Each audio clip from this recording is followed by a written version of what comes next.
Well, Claire, thank you very much for having this online interview with me. I'm really happy that you want to share your knowledge with us.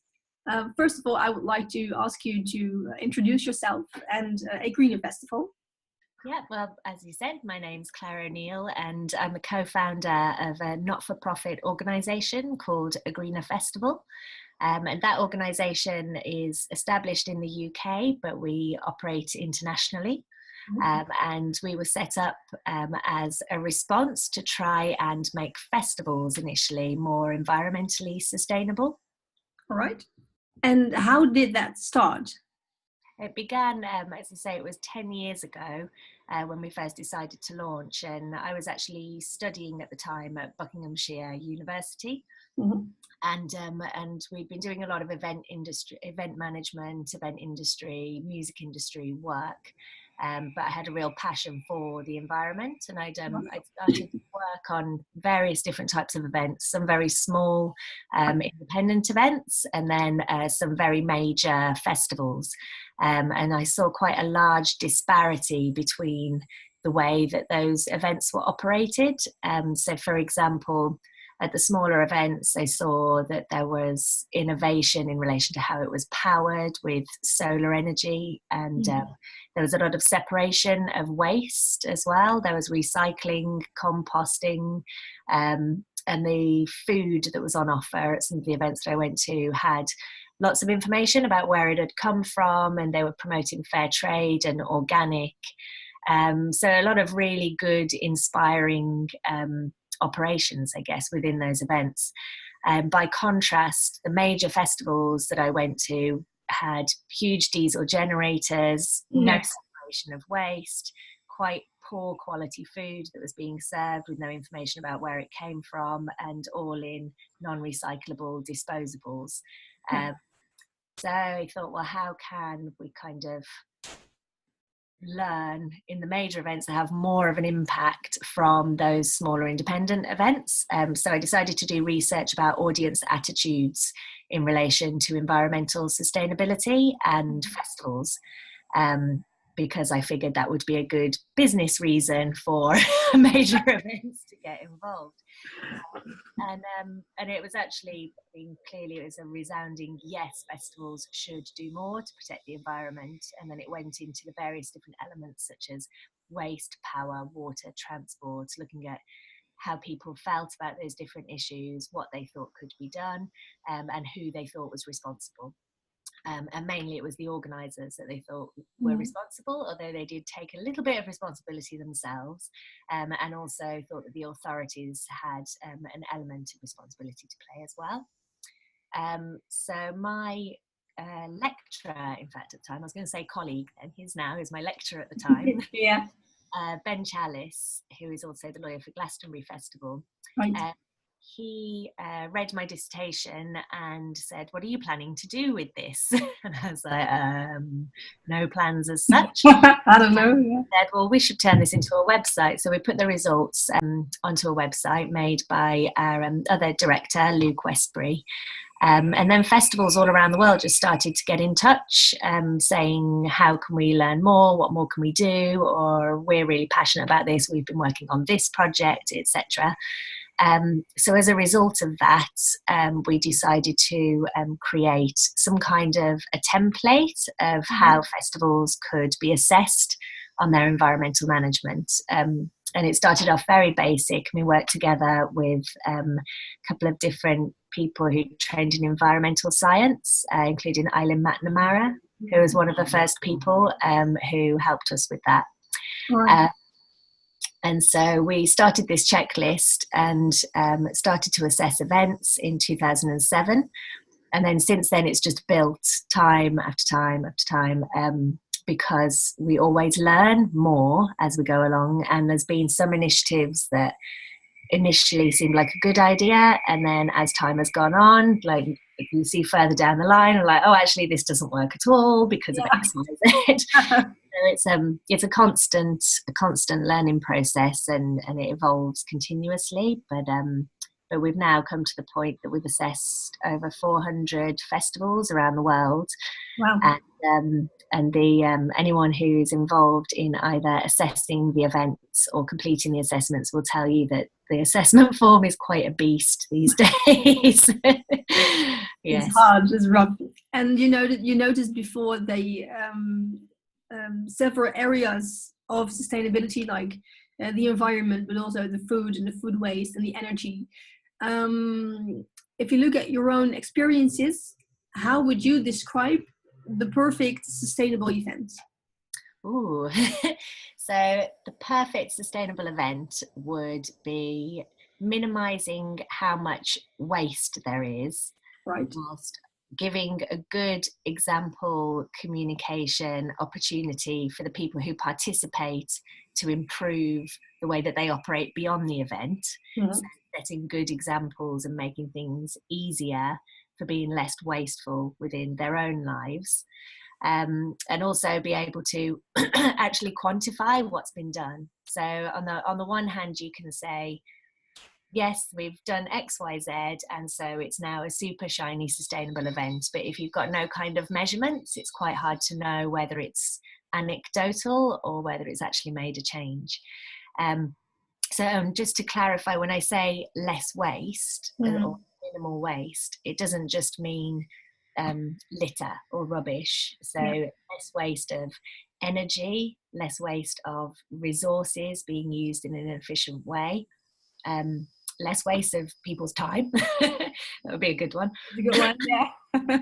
Less waste of water, and also less waste of things like, for example, you produce at an event generally a lot of sewage, depending on how many people you have at the event. Mm-hmm. Yeah. As waste, and not only waste but hazardous, because it needs to be dealt with properly and effectively. Yeah. But it's also a resource because it contains really valuable nutrients, for example. Mm-hmm. So it's being able to minimize how much waste is created, but then also identify what waste is actually a valuable resource and making sure that that's in a full cycle. So I guess a circular event in that respect. Yeah, exactly. To me, this sounds extremely interesting and definitely worth doing and putting into practice. But it also sounds to me that this is and would be perfect for festivals and for business to consumer events like festivals, concerts, and stuff. And how about the business to business events? Yeah, it's I mean, there's a lot of things that are very festival specific. For example, if you're looking at campsite waste and how you're going to manage that. But then there's an awful lot that with business to business events directly translates, because it's essentially event management, and you'll be, for example, communicating with your participants normally to bring them to a place. So you're going to have transport. How are people traveling to the event? Are there ways that they're able to use low carbon travel? If not, what is being done about that? Are you looking at what the impact of that movement of people is? Are you minimizing it, and are you making it as ecologically sound as possible? Then another thing with, I suppose not necessarily a comparison with consumer event, but a comparison with outdoor event versus indoor event, which festivals versus business to business. It may be that they're indoors, which means that the organizer is potentially limited by what the physical venue can provide, because they're not creating a temporary infrastructure. But that can also be an advantage, because you've immediately got reduced production mileage. You're not having to bring in all of the infrastructure from scratch. But with the business to business events within venues, a lot of it comes down to the communication with the venue themselves. Often we get responses that, oh, we can't do anything about that because that's the venue's responsibility, or that might happen, but it's down to the venue and the venue's contractors. But there needs to be a level of communication. If you want your event to be sustainable, how can you work with the venue to actually achieve the policies that you put into place? So that might be, for example, an ethical procurements policy. and that might be applicable to your caterers. So you want to ensure that the catering, the food and the drinks being provided are from sustainable sources, whether that is organic, whether it's fair trade, whether it's local, whether it's seasonal. There's no kind of hard and fast rule. It's there's many different elements to take into the mix. The venue are providing the caterers, so rather than just say, okay, well, that's out of my hands, have you spoken to the venue about whether they have a policy with their caterers? Yeah. And the more that these questions come up, the more that it becomes an industry standard.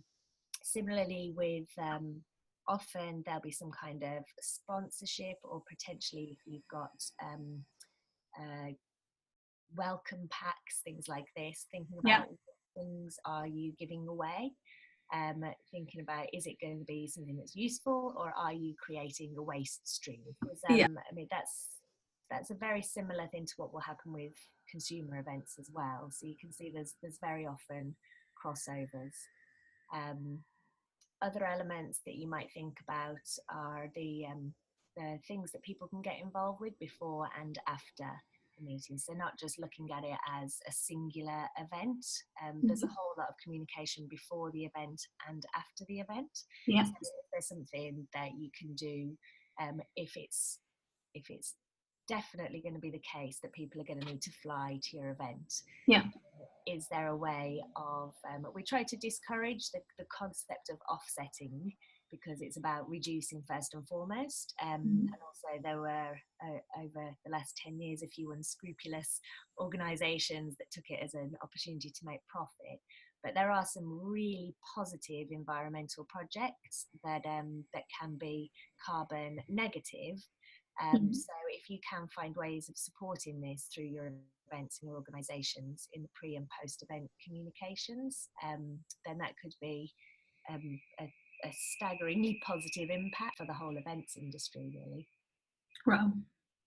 So actually, what you're saying is a part of it is always the event management. So what's happening during the event, what are you providing your customers with,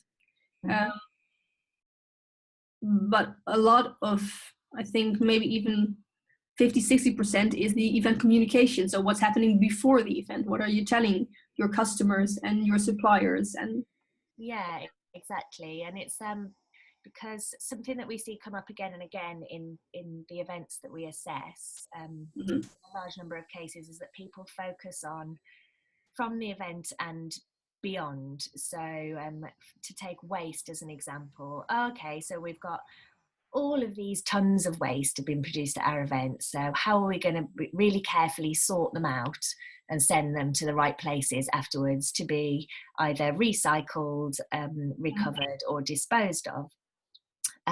Which is great, but if you're then still creating tons of waste, if you look much further back at the beginning in the planning and in your procurements, what is the waste that you're expecting, and does it need to be there? So for instance, could you be having reusable items instead of disposable items? Is it something that's a nice to have but are not essential? Could you have something alternative? So it's looking way back. Another element that we look at is the accommodation for people. I was talking earlier about campsites, but in many cases, events may be booking hotels for people, or finding accommodation for their participants, or they may be doing that independently, so the participants find their own accommodation, etc. So what we try to find is places where they've looked for hotels that are close to where the meeting is going to take place to minimise the amount of transport that's happening. But also, if you're taking a lot of hotel rooms, then what are the hotel themselves doing to be more sustainable? So trying to prioritise hotels that have genuine ecological credentials that can further bolster what you have as an event organiser for your own sustainability policy. So it's checking every little nook and cranny around the edges of the event, and it can have quite significant impacts if, as I said earlier, the more that organisers are asking this of venues and of hotels, the more the standard. which is what we've seen in the festival industry, with organisers requesting it of suppliers, to the point that the suppliers are innovating and then coming back with concepts, ideas, solutions that the organisers have never even thought of. Mm-hmm. And in many cases, because it comes down to reducing waste in all its facets and identifying resources, it saves money and also creates new business opportunities as well. It's just a win all around. Yeah, exactly. Thank you. Thank you for those beautiful examples of, what are the things that you can you can look at and you can put into practice immediately. What do you think? What are you expecting for the near future to happen? Well, I've seen that there seems to be a bit of an uprising again within the events industry. Partly of people, like I've seen a lot of people within the tour industry starting to really put their heads above and say, this is not okay anymore. We need to reduce how much waste we're creating, for example. And there's also been a large amount of interest coming from all different types of events, not only festivals, a lot of annual general meetings, organisations who are doing their company conferences and meetings, for example, are starting to get in touch and say, how can we improve our environmental management? Or they're taking their own case studies and sharing them with the rest of the industry. Right. So it does seem like there's a lot of action in that, in the right direction. Mm-hmm. But there's also, I think, a lot of really simple, quick wins to be had within the business to business event industry, because it's not been so scrutinized, I suppose, as has the festival industry. Yeah. Possibly because a lot of the festivals take place out in natural environments, and so it's more apparent the kind of waste that comes from those events. Yeah. But I think that there'll be a big shift away from the wasteful culture that we've created. Yeah, exactly. All right, good. And I happen to notice that Greener Festival also organizes the Greener Festival Awards. Yeah. Can you tell something about that? Yeah, so we, when we started back in 2006, it was in 2007 we did the first awards assessments, which, as I mentioned earlier, we have an assessment criteria that goes out to the events before they start, and they complete a self-assessment form. Right. Once they've completed that self-assessment form, we then send a few follow-up questions, and then assessors will go and visit their event. Right. On the event, they meet up with, if there's a sustainability manager, then they'll meet with them or whoever the representative is from the organisation. And depending on the format of the event, they might meet with the venue owners or the contractors who are dealing with waste, water, power, etc. And then after the event, they request more supporting evidence. So, for example, that might be if you have your power figures, or if you have an audience transport survey or a participant transport survey, for example. So any kind of supporting figures after the event. And then we also give the option of feedback reports. So the event would learn where they've done really well, what their scores have been across the different areas, and then recommendations for how they could improve. So in the beginning, the purpose of the award was to create some friendly competition and to shine a light on sustainability. Yeah. And it also gave a really good reason for the organisers or the person responsible to ask for certain things of their colleagues or of their. So they say, we're trying to get this award. So can you do this? Or we're being assessed, so like, let's pull our socks up. And yeah, exactly. And then as time's gone on, as it's become more and more complex, and the whole sustainable event industry has really matured, now what we focus on, or aim to focus on more, is the feedback and the improvements year on year. And because we assess so many different types of events, from many different countries, we get to find a lot of best practice as well, and also identify things that really don't work, so then they can be shared with other organisers and we can all move on much more quickly. Yeah, exactly. Rather than repeating the same mistakes. Okay, well, thank you, Claire. Thank you very much for your time, and sharing your knowledge. Thank you. And we'll hope to talk to you soon again. So thank you very much. Thank you. I hope to speak to you again soon too.